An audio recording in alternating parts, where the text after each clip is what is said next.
Halo, guys, kabar mengejutkan baru saja datang dari AirAsia. Maskapai asal negeri jiran ini baru saja mengumumkan bahwa perusahaan ini akan menyediakan layanan taksi terbang. Kerjasama untuk pembelian taksi terbang ini dilakukan setelah AirAsia menandatangani MOU kerjasama dengan Avalon, salah satu perusahaan leasing pesawat internasional terbesar dunia.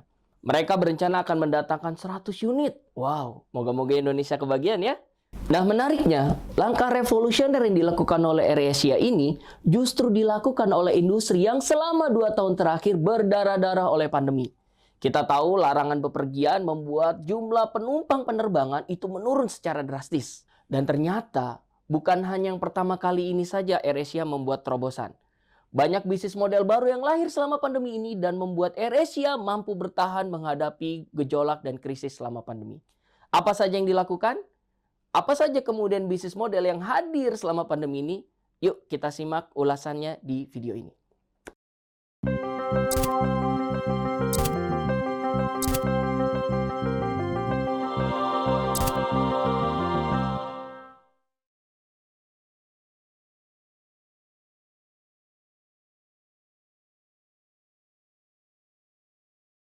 AirAsia adalah brand maskapai penerbangan asal negeri jiran di bawah payung Capital A Berhad milik Tony Fernandes.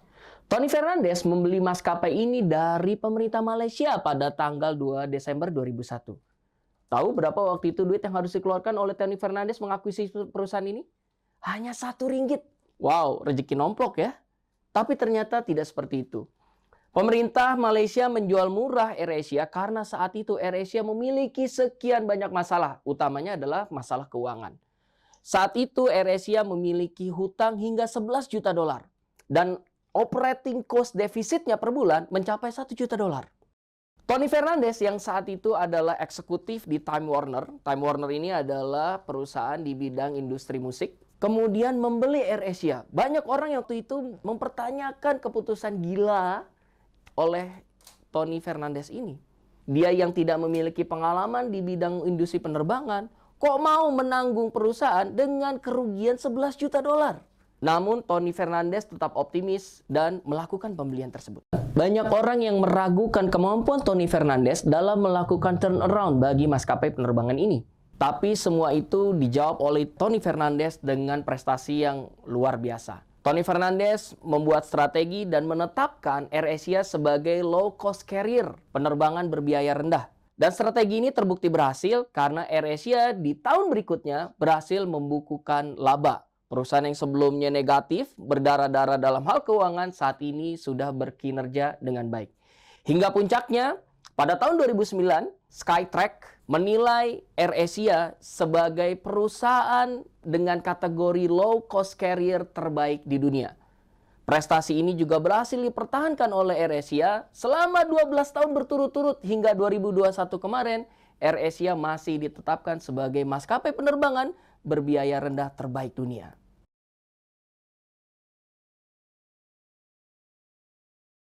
Pandemi yang melanda dunia sejak 2019 memang membawa dampak yang signifikan bagi banyak industri, tidak terkecuali industri penerbangan.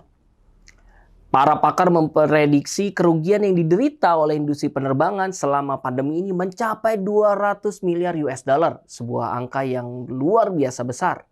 Untuk AirAsia sendiri, kerugian yang diderita di 2020 yang lalu, angkanya mencapai 5,8 miliar ringgit Malaysia, atau kalau dikonversi ke rupiah setara dengan 20 triliun rupiah. Angka yang cukup besar bagi sebuah perusahaan yang sektor industrinya belum jelas apakah bisa selamat menghadapi pandemi ini atau tidak.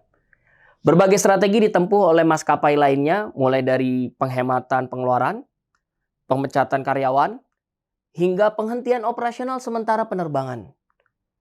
Dan beberapa video yang beredar viral menunjukkan bagaimana beberapa maskapai menempuh jalan yang agak tidak biasa demi mempertahankan income masuk bagi pegawainya.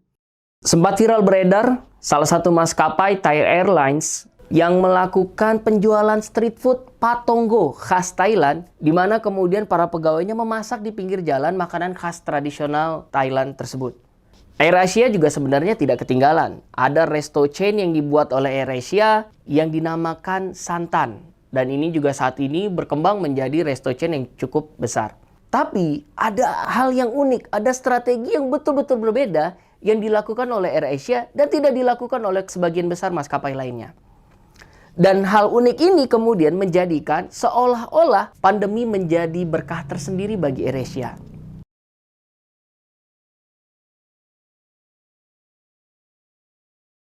Pandemi memang menjadi momen disrupsi bagi banyak industri, apalagi industri penerbangan.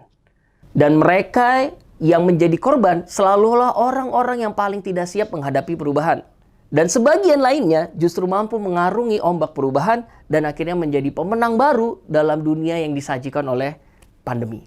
Nah, salah satunya perubahan yang dilakukan oleh AirAsia. Kita tahu bahwa bisnis penerbangan adalah salah satu bisnis tertua sejak ditemukannya pesawat tahun 1903 oleh Wright Brothers. Sejak saat itu, berbagai industri penerbangan berkembang dan bisnisnya dari dulu sama saja, memindahkan orang dari satu titik ke titik lainnya. Namun, AirAsia melampaui itu semua. Dan akhirnya, AirAsia menyebut model bisnis barunya menjadi a digital travel and lifestyle company.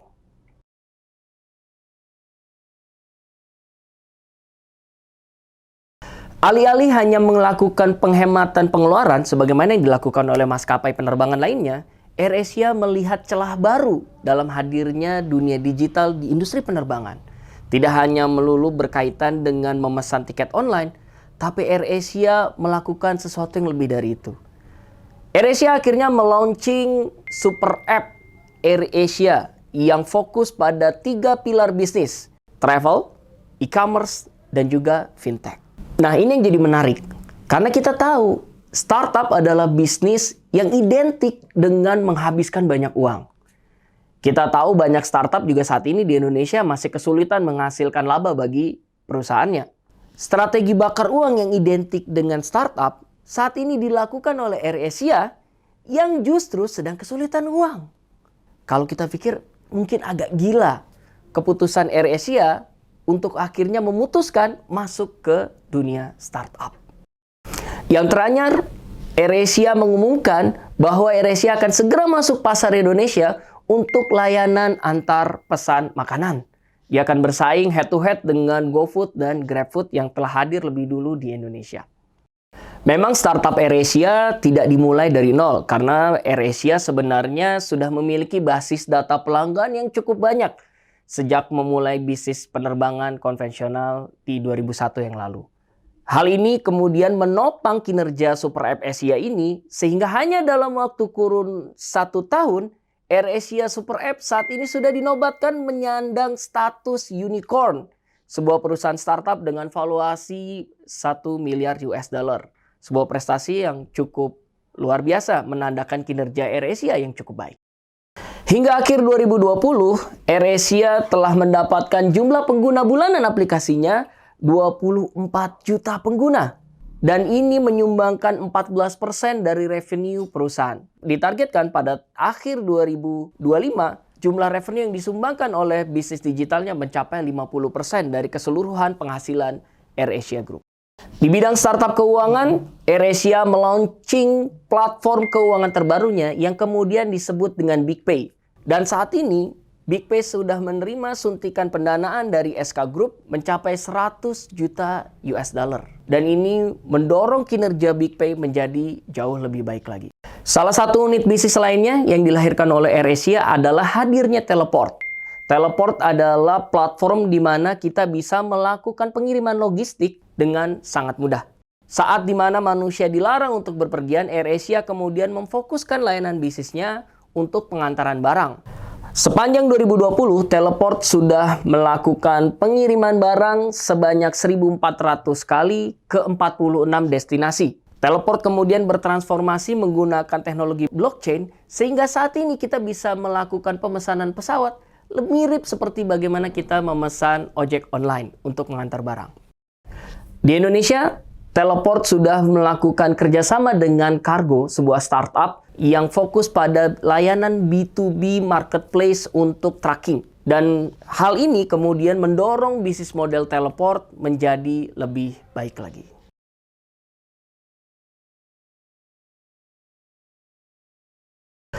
Profesor Renat Kasali menyebutkan bahwa saat ini bisnis sudah tidak lagi hanya berkompetisi tentang keunggulan produk atau murah-murahan harga. Sudah bukan itu lagi. Saat ini kompetisi sebenarnya bagi para industri, bagi para perusahaan adalah kompetisi bisnis model. Sebuah bisnis model yang baik harus bisa menjawab 4 pertanyaan. Who, what, how, dan why. Who bicara tentang siapa yang dia layani. Karakternya seperti apa, behaviornya seperti apa. Semakin detail kita bisa menjelaskan siapa yang kita layani, maka kita akan mampu menyajikan. Yang kedua, what, produk dengan lebih baik lagi. Value proposition apa yang kita tawarkan? Apa sih unique selling proposition kita yang kemudian menarik perhatian customernya? How, bicara bagaimana kita bisa menyajikan value yang kita janjikan tadi sampai ke tangan customer. Dan why, bicara tentang mengapa bisnis ini menarik, sehingga kita bisa menjelaskan dari mana bisnis ini bisa menghasilkan sumber revenue bagi bisnis.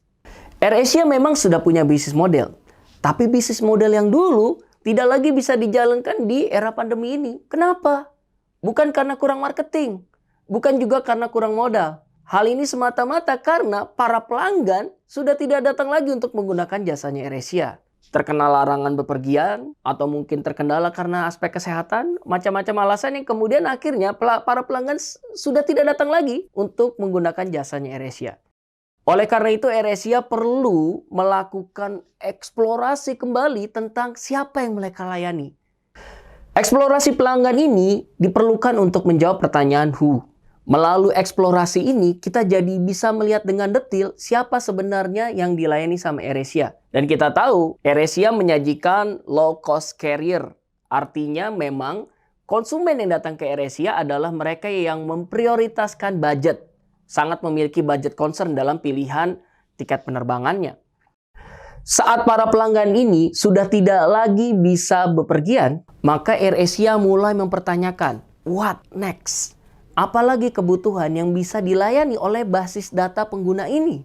Mereka yang memiliki budget constraint yang luar biasa. Akhirnya pilihan AirAsia jatuh kepada layanan kebutuhan primer. Penyediaan konsumsi rutin harian, kesehatan, dan juga transaksi keuangan. Disitulah kemudian AirAsia mengembangkan Super App. Super App ini menyediakan layanan kebutuhan harian seperti pemesanan makanan, belanja kebutuhan harian, hingga kemudian transaksi keuangan yang kemudian difasilitasi oleh apps lainnya yang bernama BigPay.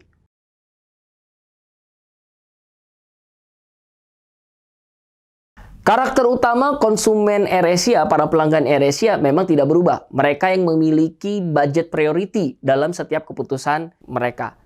Tapi karena AirAsia mengarahkan varian produknya bukan hanya bicara tentang travel, bepergian dengan menggunakan pesawat, tapi menawarkan produk-produk kebutuhan harian, hal ini mendongkrak jumlah pelanggan AirAsia menjadi jauh lebih besar. Sepanjang tahun 2019 yang lalu, AirAsia berhasil mengangkut 51,5 juta penumpang ke berbagai destinasi. Namun, dengan hadirnya Super App, orang yang dilayani oleh AirAsia menjadi jauh lebih banyak. Tercatat pengguna aktif bulanan mencapai 24 juta pengguna bulanan yang melakukan pemesanan kebutuhan dari layanan AirAsia di berbagai sektor. Mulai dari makanan, travel, belanja harian, dan lain sebagainya. Setelah menentukan varian produk yang akan ditawarkan ke basis data pelanggan mereka, AirAsia kemudian mengemasnya dengan value proposition yang memang cocok dengan customer itu. Karena mereka adalah customer yang budget constraint, oleh karena itu salah satu program yang diminati oleh mereka tentu saja adalah diskon yang jumbo.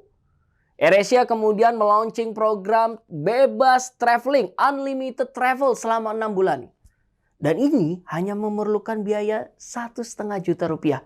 Kita bisa bepergian berkali-kali ke berbagai destinasi hanya dengan 1,5 juta rupiah. Sebuah angka yang sangat terjangkau. Menurut riset yang dilakukan, manusia rata-rata menghabiskan waktu 144 menit sehari untuk dihabiskan di media sosial. Dan angka ini tentu saja meningkat bila kita bicara generasi millennials, di mana mereka kemudian disebut sebagai digital natives atau penduduk asli dunia digital. Dan yang terakhir untuk menjawab pertanyaan revenue stream, Aplikasi ini tentu saja mendapat revenue stream dari potongan merchant yang bekerja sama dengan aplikasi ini. Tapi selain direct revenue seperti ini, perusahaan juga sebenarnya mendapatkan keuntungan dari nilai valuasi yang meningkat. Kita tahu bahwa dalam waktu 1 tahun, AirAsia Super App saat ini sudah dinobatkan menjadi salah satu unicorn dari Malaysia.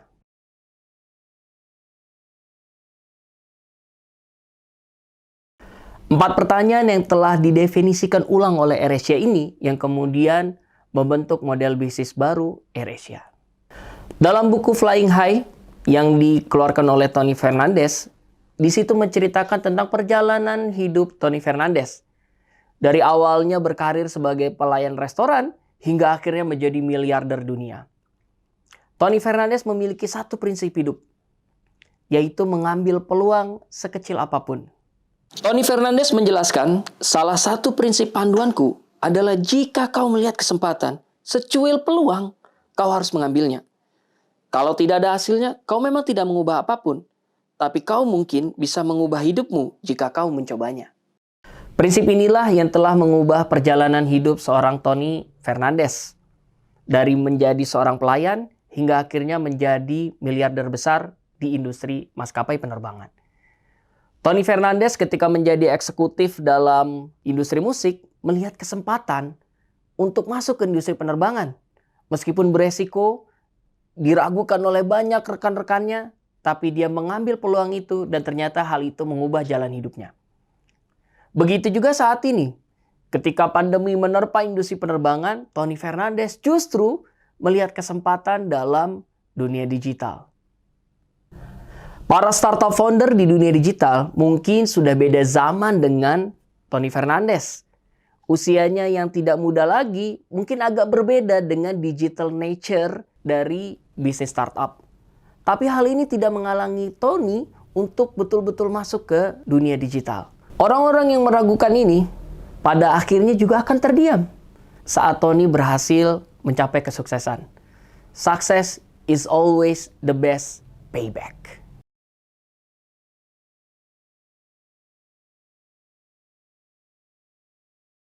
Hal lain yang bisa kita ambil dari perjalanan AirAsia berusaha mengalahkan disrupsi pandemi adalah kita tahu bahwa terminologi disrupsi sebenarnya bukanlah hal yang baru. Kita sudah mendengar beritanya di mana-mana. Ada korban yang berjatuhan, ada perusahaan yang tidak siap, dan memang mereka yang menjadi korban adalah selalu yang tidak siap. Tapi sekedar mendengar berita kadang-kadang membuat kita juga tidak serta-merta mempersiapkan diri. Ketika disrupsi itu betul-betul hadir menimpa kita, baru kemudian kita terkaget-kaget. Dan akhirnya menyesal. Kenapa dulu kita tidak mempersiapkan kompetensi yang dibutuhkan? Kenapa kita tidak mempersiapkan resource yang memang akhirnya dibutuhkan? Oleh karena itu, jangan sampai kemudian disrupsi betul-betul datang dan kita tidak bersiap. Dan kita tercatat menjadi salah satu korban disrupsi berikutnya. Happy Innovate. Jika kamu menemukan manfaat dari video ini, silakan bagikan ke rekan Anda, like dan subscribe jika memang merasa dapat manfaat dengan optimal. Dan kamu juga bisa komen di bawah untuk merekomendasikan topik apa yang perlu kita bahas di video berikutnya. Terima kasih. Assalamualaikum warahmatullahi wabarakatuh.